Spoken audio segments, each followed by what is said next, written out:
Elite study platform पर आप सभी का स्वागत है। इस सीरीज में हम डिस्कशन कर रहे हैं हिमाचल प्रदेश सचिवालय क्लर्क परीक्षा की कोचिंग के बारे में।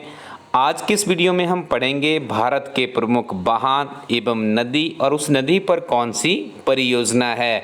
मतलब एक साथ आपको 3 तरह की चीज़ें जानने को मिलेगी। निश्चित तौर पे 1 या 2 प्रश्न आपको यहाँ से आपके आने वाले एग्जामिनेशन में पूछे जाएंगे। तो सबसे पहले है कोल डैम परियोजना।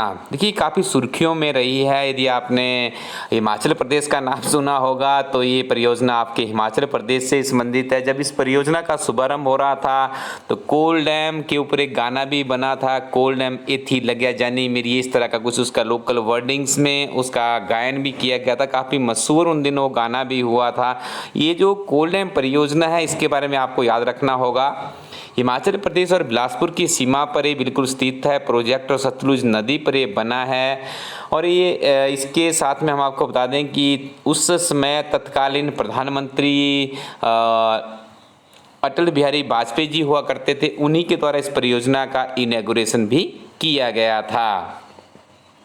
भाखड़ा नंगल परियोजना, तो ये भी सतलुज नदी पर ही स्थित है। और इस परियोजना यदि राज्य पूछ लिया जाए किस राज्य में स्थित है तो आप इसका उत्तर करेंगे हिमाचल प्रदेश।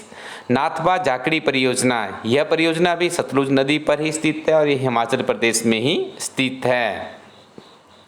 इडुक्की परियोजना, तो इडुक्की परियोजना आपकी पेरियार नदी पर है जो कि केरला राज्य में स्थित है।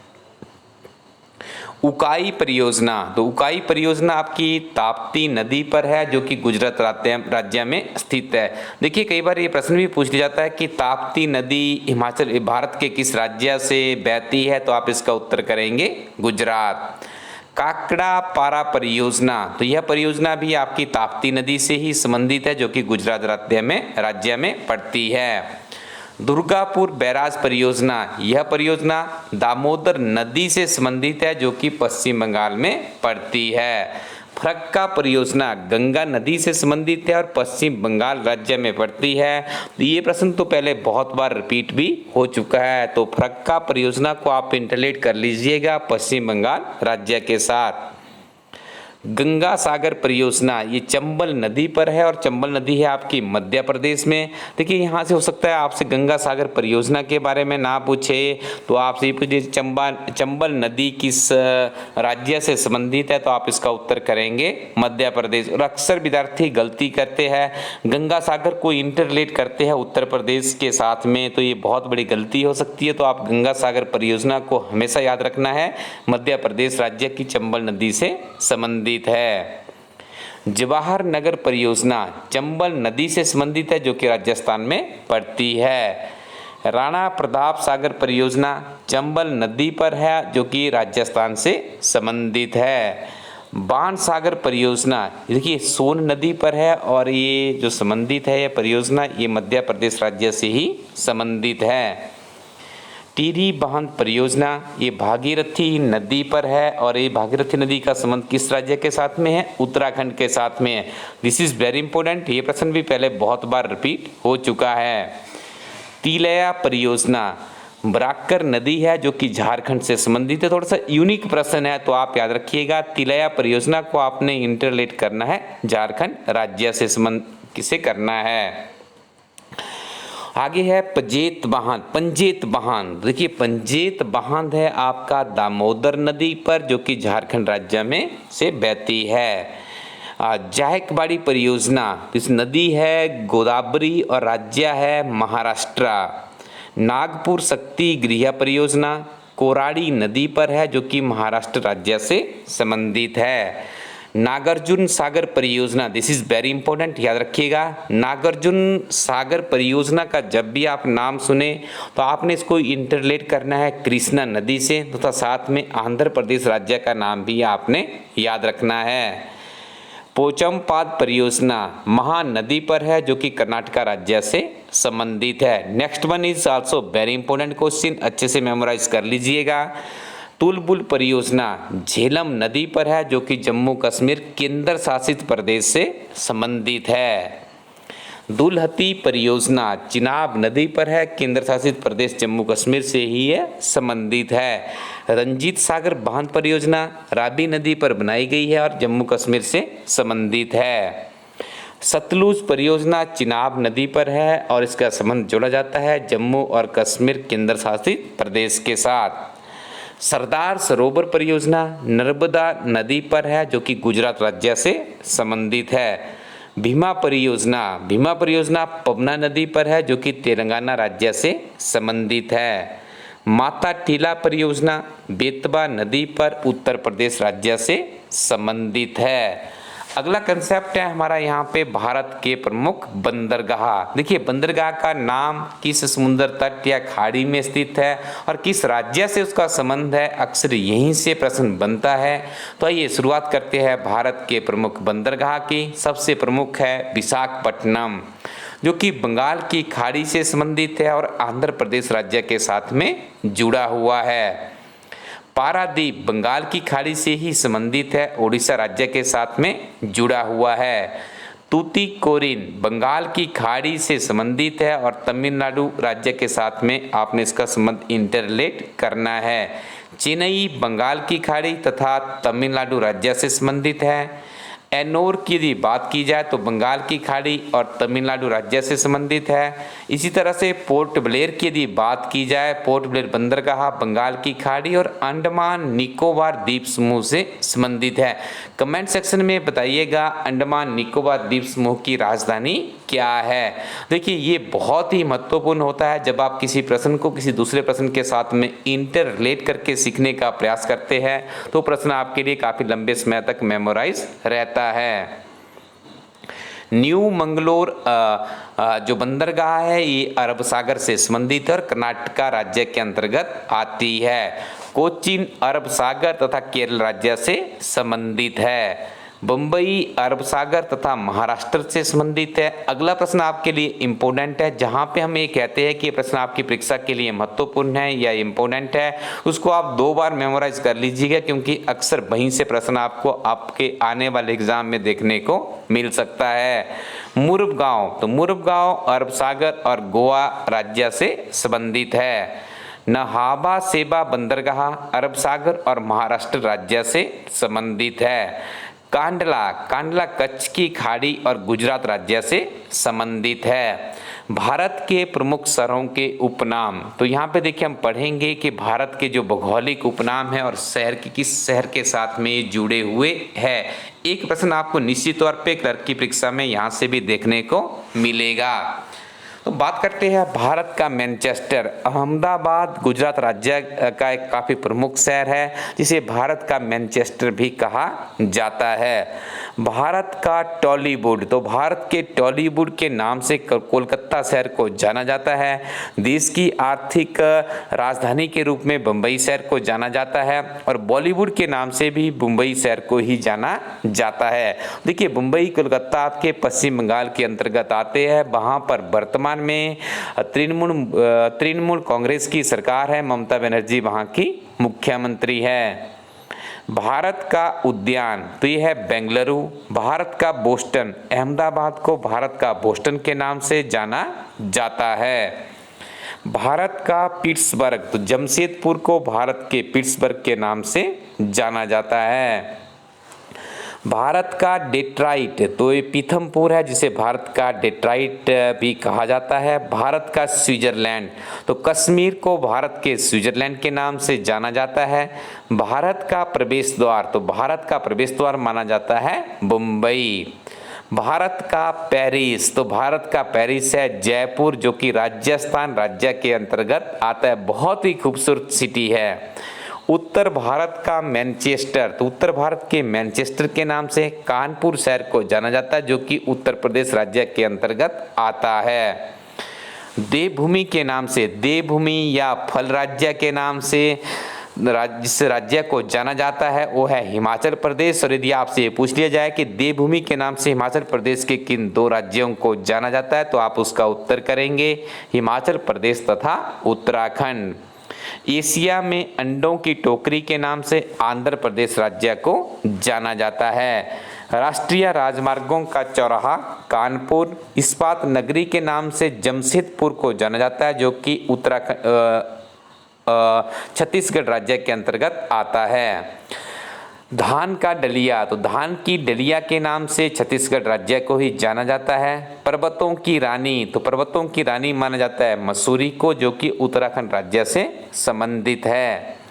काशी की बहन, तो काशी की बहन के नाम से जाना जाता है गाजीपुर को। काशी सुप्रसिद्ध एक तीर्थ स्थल है जो कि उत्तर प्रदेश राज्य में पड़ता है।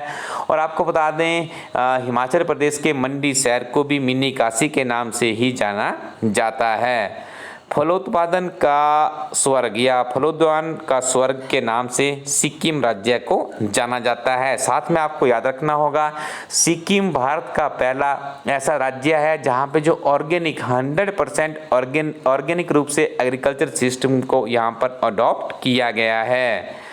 पहाड़ की मलिका, तो पहाड़ की मलिका के नाम से नेतरहाट को जाना जाता है। पूरब का पेरिस, तो पूरब का पेरिस माना जाता है जयपुर को, जो कि राजस्थान से संबंधित है। सॉल्ट सिटी का संबंध है गुजरात से ही। तो आपने देखा होगा महात्मा गांधी जी द्वारा भी जब वो आंदोलन शुरू किया गया था, सभी ने अवज्ञा आंदोलन शुरू किया गया था, जिसके अंतर्गत दांडी की यात्रा की गई थी। तो महात्मा गांधी ने भी वहाँ पे अंग्रेजों का जो कानून था कि भारतीय नमक नहीं बना सकते, उस कानून को तोड़ा था। तो महात्मा गांधी जी का संबंध भी गुजरात राज्य से है। वर्तमान में भारत के जो होम मिनिस्टर है और प्रधानमंत्री है नरेंद्र मोदी जी, उनका संबंध भी गुजरात राज्य से ही है।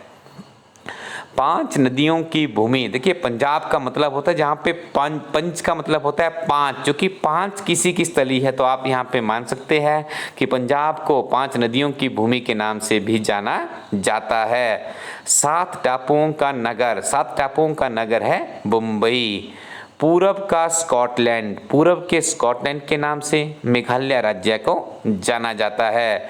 बुनकरों का शहर, बुनकरों का मतलब होता है जो अपने कला या अपनी जो एक ट्रेडिशनली हमारी एक बहुत ही एक अच्छी जो जिसमें कपड़ों के ऊपर यदि आप बात करें विभिन्न तरह का उसके ऊपर डिजाइनिंग की जाती है, तो पानीपत काफ़ी फेमस है। बुनकरों के शहर के नाम से भी शहर को जाना जाता है। मसालों का बगीचा, तो मसालों का बगीचा कहा जाता है केरल राज्य को। जिस तरह से हिमाचल प्रदेश को फल राज्य कहा जाता है, तो यदि मसालों का राज्य की बात करें तो आप इसका संबंध जोड़ेंगे केरल राज्य के साथ। त्योहारों का नगर है मदुरै। स्वर्ण मंदिर जो कहाँ पर स्थित है या स्वर्ण मंदिर नगर कहाँ पर है, अमृतसर में है। सिखों का बहुत ही ऐतिहासिक सुंदर धार्मिक स्थल है स्वर्ण मंदिर, तो ये अमृतसर में पड़ता है। राजस्थान का हृदय अजमेर है। सुरमा नगरी के नाम से बरेली को जाना जाता है। बरेली उत्तर प्रदेश का एक काफ़ी प्रमुख शहर है। महलों का शहर है कोलकाता। नवाबों का शहर है लखनऊ। पृथ्वी के स्वर्ग के नाम से जाना जाता है श्रीनगर को। पहाड़ों की नगरी है डूंगरपुर।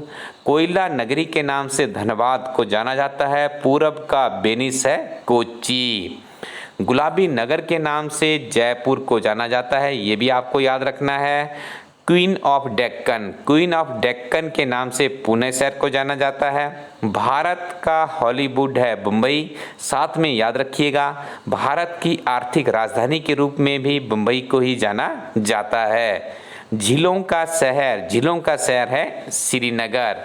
सोया प्रदेश का मतलब है कि जहाँ पर सबसे ज़्यादा सोया की प्रोडक्शन होती है, तो इस प्रदेश का नाम है मध्य प्रदेश की राजधानी है भोपाल। मलया का देश के नाम से कर्नाटक राज्य को जाना जाता है। दक्षिण भारत की गंगा के नाम से कावेरी शहर को जाना जाता है। अंतरिक्ष का शहर है बेंगलुरु। सिलिकॉन सिटी के नाम से भी बेंगलुरु को ही जाना जाता है। डायमंड हार्बर के नाम से कोलकाता को जाना जाता है। इलेक्ट्रॉनिक नगर के नाम से बेंगलुरु शहर को जाना जाता है। ईश्वर के निवास स्थान से प्रसिद्ध नगर है प्रयाग, जो कि उत्तर प्रदेश राज्य के अंतर्गत आता है। काली नदी आपकी संबंधित है शारदा से। रैलियों का नगर है नई दिल्ली में आम आदमी पार्टी की सरकार है। अरविंद केजरीवाल वहाँ के मुख्यमंत्री है। पेठा नगरी के नाम से आगरा को जाना जाता है। आगरा उत्तर प्रदेश का एक प्रमुख शहर है। राजस्थान का गौरव माना जाता है चित्तौड़गढ़ को। मेघों के घर के नाम से सुप्रसिद्ध है मेघालय। बगीचों के शहर के नाम से सुप्रसिद्ध है कपूरथला भी पंजाब के अंतर्गत ही आता है। खुशबुओं का शहर है कन्नौज। याद रखिएगा, कुछ प्रश्न तो आपको अपने दिल में भी बिठाने हैं कि खुशबुओं का शहर है कन्नौज। कुछ इस तरह की चीज़ें याद रखिए। बहुत ही दिलचस्प वीडियो है। आप कॉम्पिटिटिव एग्जाम की तैयारी भी नहीं कर रहे हैं तब भी हमें पता होना चाहिए कि हमारे भारत में कौन कौन से शहर है जो कि ख्याति प्राप्त है। लिच्ची नगर के नाम से देहरादून को जाना जाता है। सूती वस्त्रों की राजधानी बंबई है। पवित्र नदी गंगा भारत की सबसे बड़ी नदी है, सबसे पवित्र नदी है। गंगा नदी का संबंध है ये बहुत ही पवित्र माना गया है। गंगा नदी की आरती भी की जाती है। भारत सरकार द्वारा गंगा नदी की सफाई के लिए एक विशेष अभियान भी शुरू किया गया है। बिहार का शोक के नाम से कोसी नदी को जाना जाता है और हिमाचल प्रदेश में शोक की नदी से स्वार नदी है जो कि उन्ना शहर से बहती है तो उसे उन्ना के शोक के नाम से भी जाना जाता है। वृद्ध गंगा माना जाता है गोदावरी नदी को। ब्लू माउंटेन आपका संबंधित है नीलगिरी की पहाड़ियों से। पश्चिम बंगाल का शोक है दामोदरी नदी। ताला नगरी है अलीगढ़। देखिए ताला नगरी किसको जाना जाता है अलीगढ़ को। अरब सागर की रानी है कोची। वन नगर है देहरादून। सूर्या नगरी है जोधपुर और कर्नाटक का रतन है मैसूर। अगले वीडियो में हम पढ़ेंगे विश्व के प्रमुख स्थानों के उपनाम और उसके बाद हम आगे बढ़ेंगे तो आगे आपको पढ़ाया जाएगा भारत के कुछ ऐसे प्रमुख संगठन विश्व के प्रमुख संगठन तथा उनके मुख्यालयों के बारे में। निश्चित रूप से यहाँ से भी प्रश्न बनता है। देखिए थोड़ा सा वीडियो को आप शेयर कर लीजिएगा। जितने अच्छे आपके व्यूअर्स हमें मिलेंगे, अच्छे कमेंट्स मिलेंगे तो हम इसमें और भी अच्छे से काम कर पाएंगे। तब तक आपको क्या करना होगा, इलास्टडी कोरोटिन वेबसाइट पे जाइएगा। यदि आपके पास कुछ अच्छी बुक्स और फ्रेंड्स हैं तो जीवन में आपको सफल होने से कोई भी नहीं रोक सकता है। जब आप इस वेबसाइट पे जाएंगे हमेशा याद रखिएगा किसी भी एक कोचिंग सीरीज में या कोचिंग कंटेंट्स में आप अपनी तैयारी को 100% कभी भी पूरा नहीं कर सकते हैं। साथ में आपको एडिशनल बुक्स पढ़नी ही होगी। तो यहाँ पे आपको देखिए HPGK के एक सेपरेट में बुक आती है, पिछले 6 महीने के करंट अफेयर की बुक है। हिमाचल प्रदेश सचिवालय क्लर्क परीक्षा के नाम से एक इलास्ट्री टीम की बुक है। इन किताबों को और साथ में हिमाचल प्रदेश केंद्र सरकार का आर्थिक सर्वेक्षण तथा बजट को भी पढ़ना होगा। यहीं से आपकी स्टडी पूरी के पूरी कंप्लीट होगी। तो इन बुक्सों को आप इस वेबसाइट में जाके डायरेक्टली ऑर्डर करेंगे। इंडियन पोस्टल सर्विसेज के माध्यम से ये किताबें 3 से 5 दिनों में आपके जहां भी आप रहते हैं वहां पे डिलीवर होगी पोस्टमैन के माध्यम से। तो आप इन किताबों के साथ में नियमित रूप से अपनी पढ़ाई को जारी रखिएगा, पढ़ते रहिए और आगे बढ़ते रहिए। Thank you very much. Keep watching इलास्टडी यूट्यूब चैनल।